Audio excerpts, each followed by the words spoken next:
நம்ம காஞ்சிபுரத்துல பேசும்போது நம்மளுடைய விஷன் என்னன்னு சொன்னோம். இப்ப அதனுடைய கண்டினியூஷனா சில விஷயங்கள் இங்க நான் சொல்லணும்னு ஆசைப்படுறேன். இப்பவும் சொல்றேன், உறுதியா சொல்றேன், சத்தியமா சொல்றேன். பெண்கள், பெண் குழந்தைகள், ஆண் குழந்தைகள் பாதுகாப்பு நம்ம ஆட்சியில நம்பர் 1 இருக்கும். சட்டம் ஒழுங்கு ரொம்ப ரொம்ப ஸ்ட்ரிக்டா இருக்கும். அரசு பள்ளிக்கூடங்களும் கல்லூரிகளும் முதல் தரமா இருக்கும். போட்டி தேர்வுகளுக்குன்னு லட்சங்களை கொட்டி தனி கோச்சிங் சென்டர் போய் படிக்க அவசியமே இருக்காது. ஏன்னா கவர்மெண்ட் ஸ்கூல், காலேஜ் சிலபஸே போட்டி தேர்வுகளை ஈஸியா சந்திக்கிற வகையில் அந்த ஸ்டாண்டர்டுக்கு ஏத்த மாதிரி அமைக்கப்படும்.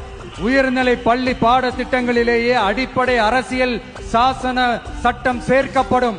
மாநில மற்றும் ஒன்றிய அரசு அலுவலகங்கள், வங்கிகளின் செயல்பாடுகள் மற்றும் அவற்றை அணுகும் முறை குறித்து மாணவர்களுக்கு தெளிவான புரிதலை ஏற்படுத்தும் வகையில் தேர்வுகள் அற்ற செயல்முறை பாடமாக கற்பிக்கப்படும்.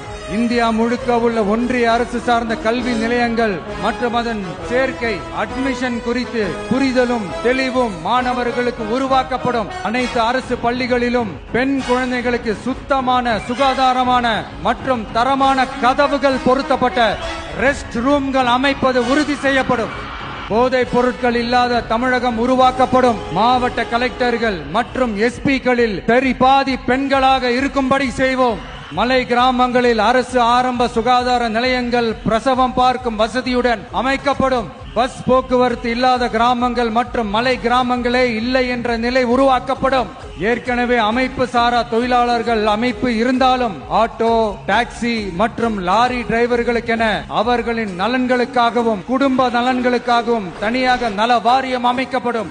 தென் தமிழகம் உட்பட தமிழகத்தின் தேவையான பகுதிகளில் தொழிற்சாலைகள் அமைக்கவும் தொழில் வளம் பெருக்கவும் தனி கவனம் செலுத்தப்படும். விவசாயிகள், மீனவர்கள் மற்றும் நெசவாளர்களின் கருத்துக்களை அறிந்து அவர்களுக்கான திட்டங்கள் காலத்தின் தேவைக்கேற்ப உருவாக்கப்படும்.